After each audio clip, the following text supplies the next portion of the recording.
आज एक जवान का फोन आया जो कि जम्मू रेलवे स्टेशन पर बैठा है। उसने फोन किया कि सर मैं एक मुसीबत में हूं और आर तक कर मैंने आपको फोन किया है। मैंने बोला कि भैया बताओ क्या बात है। तो उस जवान ने बताया कि सर मैं राष्ट्रीय राइफल में तैनात हूं और यहां से मैं छुट्टी गया था।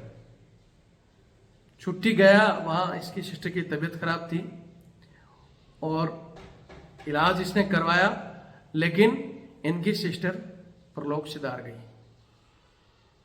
और इस कारण से ये छुट्टी काटकर यूनिट में समय पर नहीं जा पाए और ये ओएसएल हो गए। 2 महीने ओएसएल के बाद में इन्होंने यूनिट को फोन किया कि आरआर को कि सर मैं आना चाहता हूं। बोले भाई यहां आने की जरूरत नहीं है, तेरे डॉक्यूमेंट सेंटर में भेज दिए। अभी बंदा सेंटर में गया, सेंटर में इसको 2 दिन रखा। उसके बाद सेंटर ने बोला कि भाई तेरा यहाँ डॉक्यूमेंट भी नहीं आया, ना आई कार्ड है, तू जा अपना आई कार्ड वो लेके आ, अपनी यूनिट में चला जा। वहां से ये जो इसकी यूनिट थी वो भी जम्मू कश्मीर एरिया में ही है। यूनिट में पहुंचा तो यूनिट में रुका एक दिन, ऊपर अधिकारियों से बात हुई और इनके सीओ साहब ने कहा कि भाई हमने तो मूवमेंट ऑर्डर तेरे को भेज दिया है देके यहाँ से, और हमारे पास तेरे कोई कागज वगैरह नहीं है और तेरे पास आई कार्ड है नहीं, हम तेरे को नहीं रख सकते, तो हमारी तरफ से आरआर में जाओ या सेंटर में जाओ। उन्होंने भी पल्ला झाड़ दिया। उसके बाद ये किसी ने किसी तरह हाथ पैर जोड़ के ट्रांजिट कैंप में गया। ट्रांजिट कैंप में से कानवई पकड़ के अपनी आरआर की तरफ ये चल देता है। आप सभी को पता है कि वहां रास्ते में समय लगता है। रास्ते में इसने अपने जेसीओ साहब को बताया कि साहब मैं ऐसे ऐसे आ रहा हूं और पूरी कहानी बताई। जेसीओ साहब ने ऊपर बताया तो दूसरे दिन वहां से सीओ साहब ने बोला नहीं नहीं उसको बोलो रास्ते में उतरेगा और वो अपने सेंटर में जाएगा, उसके डॉक्यूमेंट हम सेंटर में भेज रहे हैं। तो बंदा रास्ते में उतर गया। अब वहां से ये स्टेशन पर आ गया। अब बोल रहा है सर मैं क्या करूं, वहां सेंटर में जाऊं और अगर मेरे को दोबारा नहीं लिया तो मैं पहले ही 2 महीने लेट हूं और ये जो चक्री घूम घूम कर लगभग 1 महीना और होने वाला है। अब ऐसी स्थिति में बंदा क्या करे। बंदे ने जब मेरे को बताया तो मैंने आरआर में वहां अधिकारियों से बात की। मैंने इसको बोला कि अपनी यूनिट के सीओ का नंबर दे, उसको भी बताएंगे कुछ चीजें कि बंदे के पास आई कार्ड नहीं, आप बंदे को तो पहचानते हो ना। अगर वो सीओ चाहता है इसकी यूनिट का तो वो वहां बैठे बैठे काम करवा सकता था, लेकिन नहीं की। दूसरा मैंने इनसे कहा था कि आप सेंटर में गए थे तो उस समय मेरे को नंबर देना था, लेकिन उस समय इन्होंने सेंटर का नंबर मेरे को दिया नहीं तो वहां सेंटर में बैठे अधिकारियों से भी पूछना था कि अगर आपके इसको डॉक्यूमेंट और आई कार्ड ही मंगाने थे तो आपके पास सब आर्मी टेलीफोन एक्सचेंज सब कुछ है। अपने वेलफेयर के लिए जब आपका कनेक्शन हो सकता है टेलीफोन, तो जवान के वेलफेयर के लिए या जवान की मुसीबत में वो काम नहीं ले सकते। लेकिन ऐसी स्थिति में कैसे ये बड़े हमारे ओहदेदार पल्ला झाड़ लेते हैं। फिर जब हम बात करते हैं उनसे, आरआर में मैंने बात की, हालांकि वहां से रिस्पॉन्स मिला है। अब ये यहां से सेंटर में जा रहा है। अगर सेंटर में इसको नहीं लिया गया तो फिर मैं बाकायदा इसकी आरआर, इसकी सेंटर पूरी डिटेल के साथ वीडियो बनाऊंगा। फिर कहेंगे, बहुत से लोग कमेंट्स करते हैं कि रविंद्र फौजी तो फौज को बदनाम करता है। कमेंट से लिखते हैं कि ऐसे मामले आपके यूनिट में बड़े अधिकारियों से मिलकर सॉल्व करो। तो उस कमेंट्स करने वाले को बोलना चाहता हूं कि देख लो ये हालत है जवान की। जब जवान के सर से ऊपर पानी चला जाता है ना तो रविंद्र फौजी के पास आता है। और रविंद्र फौजी पहले प्रॉपर चैनल में भी बात करता हूं। रविंद्र फौजी ने चाहे कर्नल साहब से, सीओ साहब से या ब्रिगेड कमांडर से, सेंटर कमांडेंट, यहाँ तक कि जब Bipin Rawat ji chief of staff थे तो मैंने उनसे भी बात की और उनके पीए का परमानेंट मेरे पास नंबर था, सीडीएस थे तब तक भी। और कोई भी ऐसी समस्या पहले मैं वहां डालता था। जब वो सोल्व हो जाती थी तो मैं वो लिखते हैं ना व्यू बनाने के लिए, चैनल बनाने के लिए, तो ऐसे आरामखोरों को कहना चाहता हूँ कि ऐसी बहुत सी चीजें मेरे पास आज रिकॉर्ड है लेकिन मैं डालता नहीं था। लेकिन जो तुम उंगली कर रहे हो, डालो, नाम लो, तो तुम चाहो तो मैं वो भी डाल। समय बताएगा, खैर छोड़ो। जो कमेंट्स करते हैं उनको कहना चाहता हूं कि कमेंट्स करते हो ना, रविंद्र फौजी तो पैसे मांगता है, जवानों को भड़का रहे हैं। हाँ, हम बोलते हैं, देता हूं मैं मेरा नंबर कि हाँ भाई सहायता करो, तो वो जिन जवानों को लगता है कि रविंद्र फौजी सही काम कर रहा है वो हमारी सहायता करते हैं। आपको लगता है कि इस लड़ाई को हमें लड़ना चाहिए, चाहे वो सहायक प्रथा की लड़ाई हो, चाहे ये अग्निपथ योजना के खिलाफ हो, चाहे जवानों पर हो रहे अन्याय अत्याचार, अंग्रेजों के काले कानून, इनके लिए हम कुछ बड़ा करना चाहते हैं, लेकिन जब सपोर्ट की बारी आती है वीडियो यहीं से छोड़ देंगे, वीडियो भी पूरा नहीं देखेंगे। तो भैया जिसको वीडियो कम से कम, जिसको डोनेशन नहीं देना, सहायता नहीं करनी, वीडियो जरूर देख लेना, ताकि ऐसे समय में अगर आपके साथ भी इस तरह की घटना घटती है, आप भी फंसते हो ऐसी चीजों में कि भाई आज लेट हो गया, तो वहां जवान क्या क्या गलती करते हैं, तो उनको भी कहना चाहता हूं कि आप लोग भी एक बार वीडियो को देख लें। और जवानों को फिर कहूंगा, अधिकारी से ज्यादा आप लोग खुद गलती करते हो, फिर हमारे को फोन करते हो, तो आप भी इस वीडियो को पूरा जरूर देखें और शेयर करें ताकि दूसरे भाई तक भी ये जानकारी पहुंचे। और मैं फिर कह रहा हूं, आपको लगता है कि भाई हाँ हमें इस लड़ाई में योगदान करना चाहिए, तो मैं आज फिर नंबर दे रहा हूँ, वो सपोर्ट करें। ये मेरा नंबर है 82 90 35 45 13। ये मेरा फोन पे और पेटीएम से जुड़ा हुआ है, यही मेरा कॉलिंग और व्हाट्सएप नंबर भी है। आपको लगता है कि हमें इस लड़ाई में योगदान करना चाहिए, तो आप अपनी इच्छा अनुसार 100 50 500 जो 1000 कर सकते हो करो, तो हम लड़ाई लड़ते रहेंगे। नहीं करोगे तब भी मैं मेरे से जो हो रहा है मैं करूंगा और करता रहूंगा। फोन पे और पेटीएम के अलावा ये मेरा बारकोड है, आप इसके माध्यम से भी हमारी आर्थिक सहायता कर सकते हो। जिनके पास फोन पे और पेटीएम नहीं है, ये मेरा नंबर है 612 642 33 600। IFSC कोड इसमें दिया हुआ है, रविंद्र सिंह के नाम से SBI का अकाउंट है। और उस कमेंट्स करने वाले मायसों को भी कहना चाहता हूं कि आप कमेंट्स करते रहते हो एक ही चीज को, ये बताओ फलाना बताओ, अरे आरामखोर, मुझे ये तो पता चल गया कि तू या तो पक्का कोई साहब है या फिर साहब का वो खास चमचा है जो चाहता ही नहीं कि सहायक प्रथा खत्म हो रही हो। हर वीडियो पर तू एक ही जैसे कमेंट्स करता है, मेरे से सवाल पूछता है, अरे कभी आरामखोर इन समस्याओं के लिए भी तो कमेंट्स कर दे। मैंने वीडियो किस पर्पज से डाला है कि जवान इस हालत में क्या करें, उनके लिए भी तो कमेंट्स कर दे। तू बोल देता है कि यूनिट में समस्याओं का हल होता है, अगर यूनिट में होती तो आज ये जवान क्यों सेंटर से अपनी RR और RR से यूनिट में क्यों चक्कर काट रहा होता। 2 महीने तो वैसे ही लेट है और अभी और लेट हो रहा है, इसका जवाब कौन है वो तेरे बैठे हुए यूनिट के हो। तो इसमें आज मैं सारी चीजें बता रहा हूं, पहले पूरा वीडियो देख ले फिर कमेंट्स कर।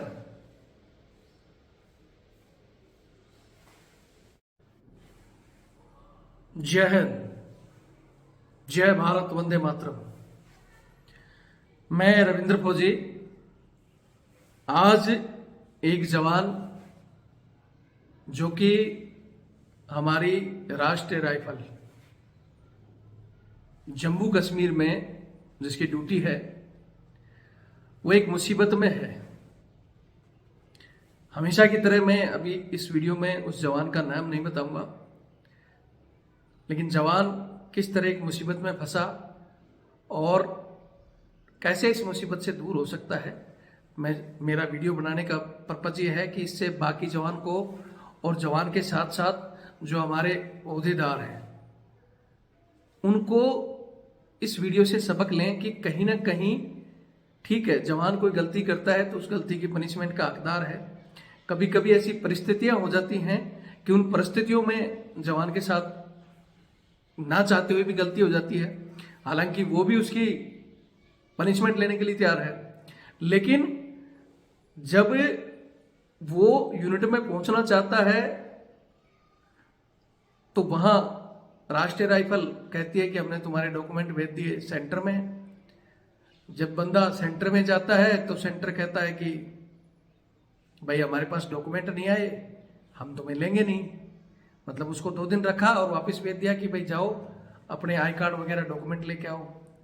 फिर बंदा हिम्मत करके अपनी यूनिट में जाता है, यूनिट कहती है कि तुम हमारे यहाँ पोस्टेड ही नहीं हो, हमने तो तुम्हें मूवमेंट ऑर्डर देके भेज दिया, अब या तो मूवमेंट ऑर्डर लेके आओ या आई कार्ड लेके आओ।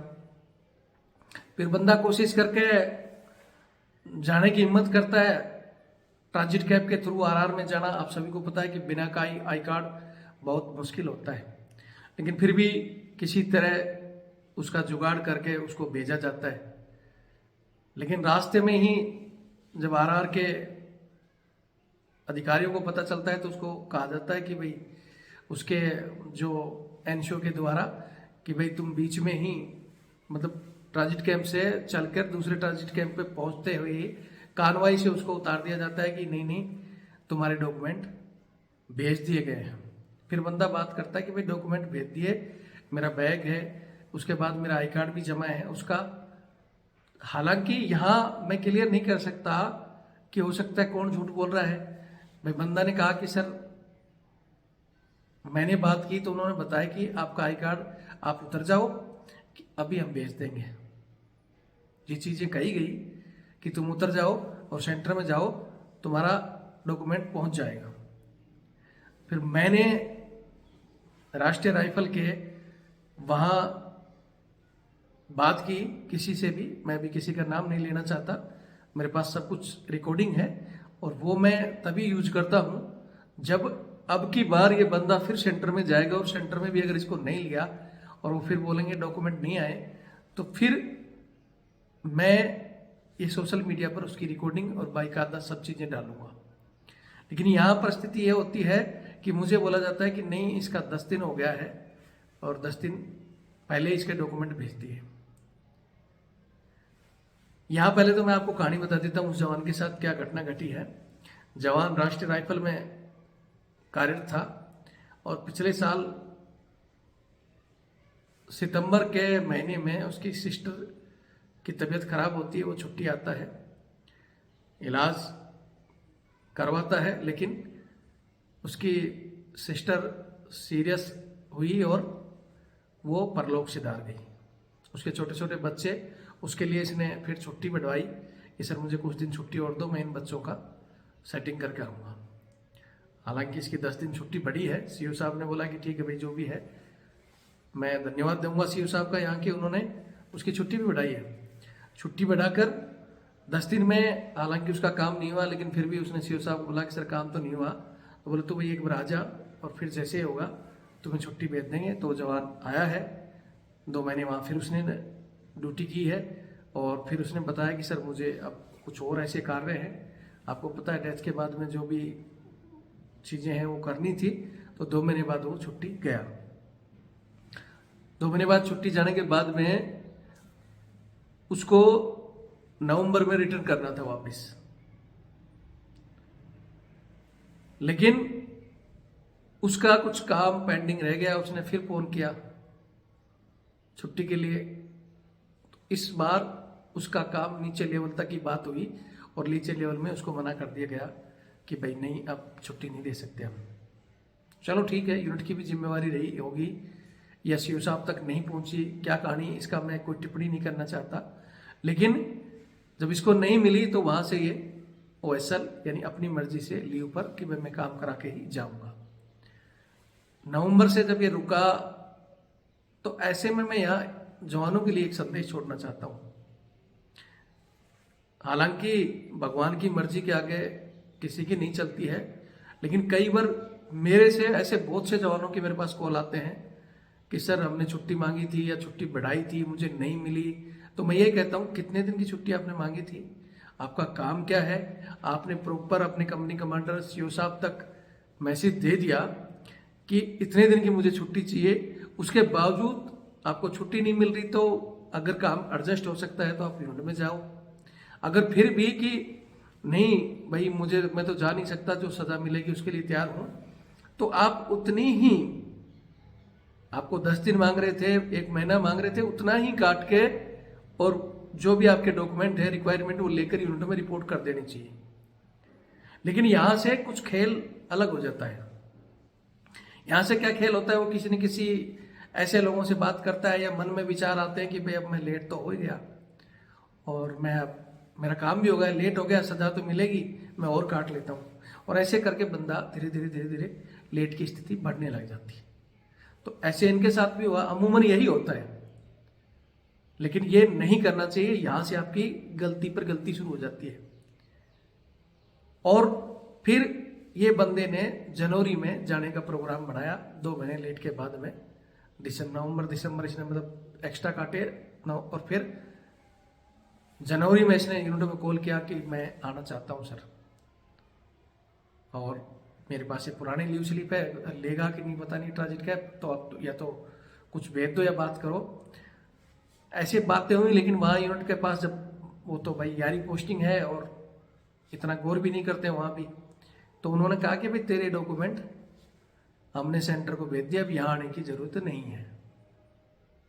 ठीक है, इस स्थिति में जनवरी में इसको बताया, अब इसने फिर और दिमाग में बोझ ले लिया कि भाई मेरे तो डॉक्यूमेंट सेंटर में भेज दिए, मेरी नौकरी का क्या होगा, फलाना, इसमें एक्स्ट्रा सोचने लग जाते हो। तब भी ये नहीं कि जल्दी से जल्दी, पहले भाई सेंटर का चीज है। यहाँ आप याद रखना कि अगर आपकी यूनिट फील्ड में है, आपकी यूनिट या आप कहीं भी ऐसी जगह पोस्टिंग है जो फील्ड में है, तो सेंटर रूल के मुताबिक सेंटर को आपको एक्सेप्ट करना पड़ेगा। लेकिन इस सेंटर में गया, सेंटर में 2 दिन रहा भी, सेंटर ने कहा, ये मतलब फरवरी में सेंटर में पहुंचा, 1 या 2 फरवरी को, वहां सेंटर ने इसको 2 दिन रखा कि बोले भाई तेरे डॉक्यूमेंट अभी आए नहीं, और तेरा आई कार्ड वगैरह लेने के लिए तो अपनी यूनिट में जा या आरआर में जा, वहां से इसको भेज दिया जाता है। वहां से बंदा पहुंचता है अपनी यूनिट में, यूनिट को कहानी बताता है कि भाई मेरे साथ ऐसे ऐसी हुई, और भाई ठीक है, इनकी सिस्टर के साथ जो भी लगाव था। यहाँ सबसे बड़ी समस्या ये है कि हम मिडिल क्लास के लोगों के लिए हमारा परिवार, रिश्तेदार सब एक अहमियत रखते हैं, और जो हमारे ओहदेदार हैं बड़े, सबके लिए नहीं कहूँगा, लेकिन वो ज़्यादा पढ़ लिखने के बाद में उनके रिश्ते सिर्फ सीमित हो जाते हैं। वाइफ, बच्चे, सास ससुर, माँ बाप तक को भी बहुत से लोग भूल जाते हैं, तो उनके लिए तो सिस्टर की डेथ कोई बड़ी वैल्यू नहीं रखती। और कुछ परिस्थितियाँ ऐसी है, उस पर मैं फिर भी कह रहा हूँ, कोई टिप्पणी नहीं करूँगा। तो यूनिट में बताया, तो यूनिट कहती है कि ठीक है भाई आप लेट हो और हम आपको रख लेंगे, लेकिन सेंटर ने भेजा है तो आपका आई कार्ड के बिना हम कैसे रखें, आप आई कार्ड लेके आओ। यूनिट से इसको निकाल दिया, फिर ये ट्रांजिट कैंप में पुरानी लीव स्लिप देकर कैसे तैसे करके वहां से बात किया कि भाई मेरा आई कार्ड और कम से कम मेरा सामान दे दो। ट्रांजिट कैंप से इन होता है, ट्रांजिट कैंप से बैठ कर जब कार्रवाई चल जाती है, नेक्स्ट डे जो होल्ट होता है, सबको पता है जो हमारे फौजी भाई, कि ट्रांजिट कैंप से चल के दूसरे ट्रांजिट कैंप में, क्यों एक ही दिन आरआर में नहीं पहुंचा जाता, सबको पता है। तो वहां दूसरी जगह जब दूसरे दिन होल्ट करता है तो पता चलता है बंदा आ रहा है, तब इसको इनकी बात होती कंपनी कमांडर से, तो कंपनी कमांडर कहते हैं कि नहीं तो वहीं रुक, और भाई तेरे डॉक्यूमेंट चलेंगे नहीं तो मैं भी देखता हूँ, नहीं तो भिजवा दूंगा। जो भी बोला ये बंदे की बात है, मैंने बात नहीं की। तो कि उतर जा तू, वहां इसको फिर उतार दिया गया, फिर वहां से वापस ट्रांजिट कैंप के थ्रू वापस आया। फिर आज ये बंदा अभी ये रेलवे स्टेशन जम्मू में बैठा है। अब इसने हार थक कर परेशानी में मेरे कॉल किया कि सर क्या करूं, तो मैंने इसकी यूनिट से भी बात की है, सॉरी आरआर से भी बात की है। यूनिट के लिए मैंने बोला था कि यूनिट के सीओ साहब का भी नंबर दो और बाकी अहदेदारों का भी, तो बोलता है सर यूनिट की तो गलती नहीं, यूनिट करी में ले लेंगे जो भी पनिशमेंट देखे, लेकिन कागज लेके आ जाओ। और अब ये कह रहा है कि मैं सर ये, उन्होंने कहा कि सेंटर में डॉक्यूमेंट देते, मैं सेंटर जा रहा हूँ। तो आज ये बंदा सेंटर पहुंच रहा है, उम्मीद करूंगा कि सेंटर वाले इसको एक्सेप्ट करेंगे। यहाँ इस चीज में मैंने बंदों की भी बताई कि बंदे कहाँ कहाँ गलती करते हैं, और बंदे के अलावा अहदेदारों की कहाँ गलती है। पहली गलती तो आरआर के बैठे अधिकारियों की कि नवंबर, दिसंबर, जनवरी आपको कम से कम 3 महीने डॉक्यूमेंटों को होल्ड अपने पास रखना था, और जो रखा भी जाता है आपके साथ, इसने 2 से 2.5 साल इसका टर्नओवर कंप्लीट है, तो इतने दिन आपके साथ इसने सेवा दी है, कैसी भी जो भी इससे हुई है, तो उसको देखते हुए और इसकी परिस्थिति कि भाई इसके सिस्टर की डेथ हुई है, जो भी कैसे भी करके बंदे का थोड़ा हो सकता है मेंटली वो हो, तो आपको कम से कम 3 महीने तक इंतजार करना चाहिए था। 3 महीने के अंदर इसने बता दिया था मैं आ रहा हूं, तो फिर भी आपने जब ये लास्ट पहुंचने वाला था वो भी वहां पहुंचा, तब इसके डॉक्यूमेंट फॉरवर्ड कर रहे हो। तो आप चाहते तो वहां के सीओ साहब, ठीक है मैं नहीं कहता कि इसको पनिशमेंट नहीं मिलेगी, परिस्थिति ऐसे होने के बाद में भी सेना के कुछ नियम है, उसके तहत इनको पनिशमेंट मिलनी है। उसके लिए मैं कभी किसी से सिफारिश भी नहीं करता और ना करूंगा। लेकिन अगर वो चाहते तो इसके डॉक्यूमेंट रोकने के बाद अगर नहीं भी भेजे थे तो इसको बुलाकर कि आजा, फिर इसके डॉक्यूमेंट मुझे भी पता है कि इसके हैंड ओवर नहीं होते हैं किस भी, लेकिन इसको बाकायदा एक कवरिंग लेटर बनाकर इसकी पूरी कहानी एक कि भाई ये पूरी कहानी बना के कि भाई ये ऐसे ऐसे लेट था, इसके डॉक्यूमेंट हम बाई डाक भेज रहे हैं, ये लेटर है, ये बंदा है, आप इसको एक्सेप्ट करें अगर चाहते तो। उसके अलावा भी आपके पास आर्मी एक्सचेंज है, आजकल तो फ़ोन से भी संपर्क है। जब आप व्हाट्सएप पर बंदे को वापस बोलते हो कि छुट्टी कैंसिल है, आ सकते हो, व्हाट्सएप पर ऑर्डर दे सकते हो, फ़ोन पर बता सकते हो कि आपको रिकॉल किया जाता है, सब कुछ। जब बात अपने फ़ायदे की हो तो छुट्टी गए बंदे को भी कह सकते हो कि सीयू साहब का ये हुक्म है, ये सामान लेते आना। तो अगर उसकी जहाँ हेल्प होनी होती है तो हेल्प भी कर सकते हो, लेकिन नहीं की करना चाहिए। मैं आपको हाथ जोड़कर रिक्वेस्ट करूंगा। मैं नहीं कहता कि सीयू साहब की गलती है, नहीं, लेकिन इन पर थोड़ा सा गौर करें तो बंदे को ये चक्कर ना लगाना पड़ता। उसके बाद इसके सेंटर में बैठे, सेंटर में जो सेंटर कमांडर महोदय हैं, अगर वो चाहते तो ये चक्कर नहीं काट के आप भी टेलीफोन पर बात कर सकते थे। टेलीफोन कनेक्शन जब आपके खुद के किसी वेलफेयर के लिए या कुछ और चीज, जवान अगर कोई अच्छा काम करे ना, जब तो आर्मी हेडक्वार्टर तक कहीं तक भी फोन करेंगे कि सर मेरी बटालियन का जवान है, क्योंकि आपको भी धन्यवाद मिलना है, जवान को भी मिलना है, यूनिट को भी साइटेशन मिलना है। तो ऐसी परिस्थिति में भी फोन कॉल वगैरह या आप उससे कर सकते थे इसके घूमने की बजाय, या आप वहां भी कह सकते थे कि राष्ट्रीय राइफल के पास भी पनिशमेंट देने की पावर दी हुई है और वो देते भी हैं। या फिर इसकी जवान की यूनिट भी उसी एरिया में है, आप यूनिट को कहते हैं कि वहीं से वहीं कि भाई ठीक है इसके डॉक्यूमेंट वहां फॉरवर्ड कर दो और यूनिट इसको जो सजा देकर इसको रख लेगी। तो ये घूमना नहीं होता। उसके अलावा सेंटर आरआर के अलावा यूनिट, खुद की यूनिट जिसको बोलते हैं ना, अपनी यूनिट अपनी माँ है।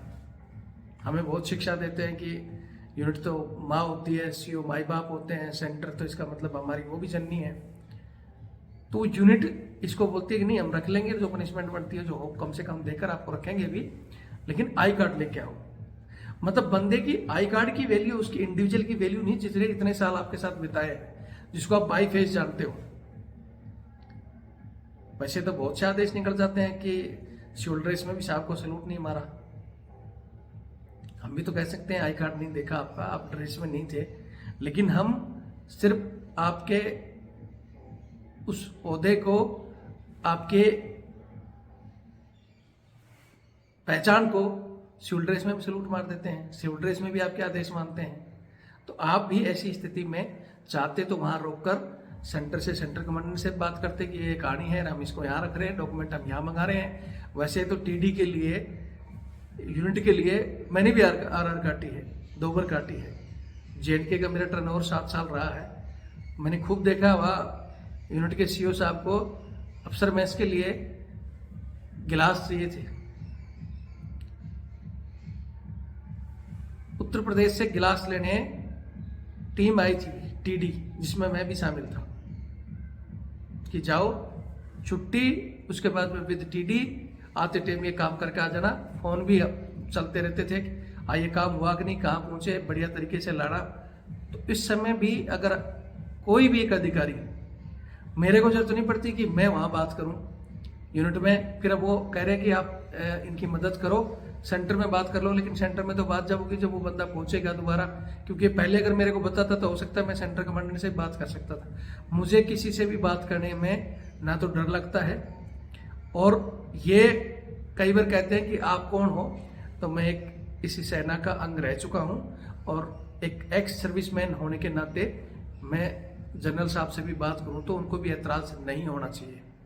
और ये बातें मैं विपिन रावत साहब जब थे जनरल साहब, उनके रहते हुए मैं उनसे भी बात कर चुका हूं, बहुत से सेंटर कमांडेंट, ब्रिगेडियर रैंक के अधिकारियों से भी बात कर चुका हूं, और जो अच्छे होते हैं वो बात भी करते हैं और डिसीजन को समझते भी हैं।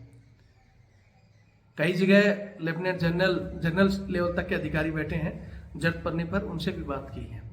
लेकिन अच्छा जो अधिकारी होगा, जो बात को समझेगा और समस्या को हल करेगा।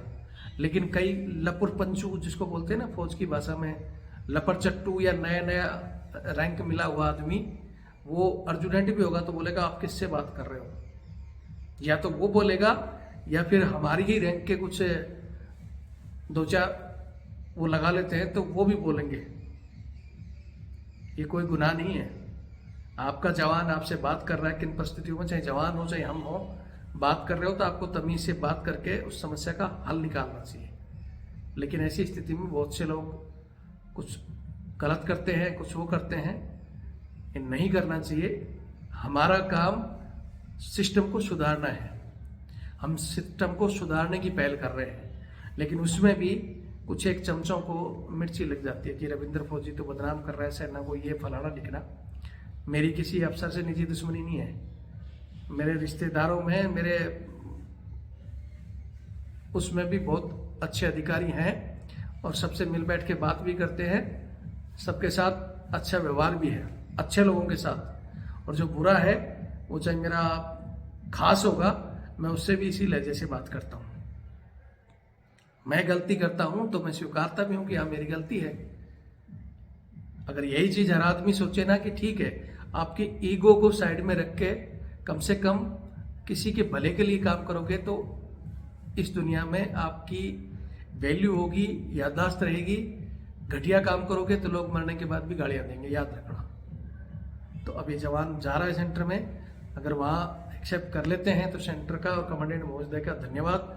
नहीं तो फिर अगले वीडियो में, अभी इससे पहले वहाँ जाने के बाद मेरे को नंबर जिस सेंटर में जा रहा है और सेंटर कमांडेंट तक के नंबर मेरे पास हैं या मैं प्रोवाइड कर लेता हूँ कहीं से भी, वहाँ भी बात करेंगे। अगर नहीं लेंगे तो मैं फिर कह रहा हूँ आप लोग जिसके साथ जो कार्रवाई बनती है बनो। और जवान नौकरी करना चाहता है, बहुत मुश्किल से, आप वैसे तो कोई नहीं जाना चाहता है तो उसके लिए कितने एक्शन, कितना खर्चा लगाया जवान को एक तैयार करके जवान, और किस परिस्थिति में अगर उसके साथ हो जाता है तो उसको फिर धक्के खिला रहे हो, उस पर जरूर विचार करें। और हमारे जवान भी जो मैंने चीजें बताई हैं उस पर ध्यान दें। मेरे पास सही के लिए फोन करें, गलत के लिए मेरे पास कोई जगह नहीं है। वीडियो सही लगे तो शेयर करें, चैनल से जुड़ो, कोई समस्या आती है तो मेरे तक जरूर भेजो। बाकी धन्यवाद। जय हिंद, जय भारत, वंदे मातरम।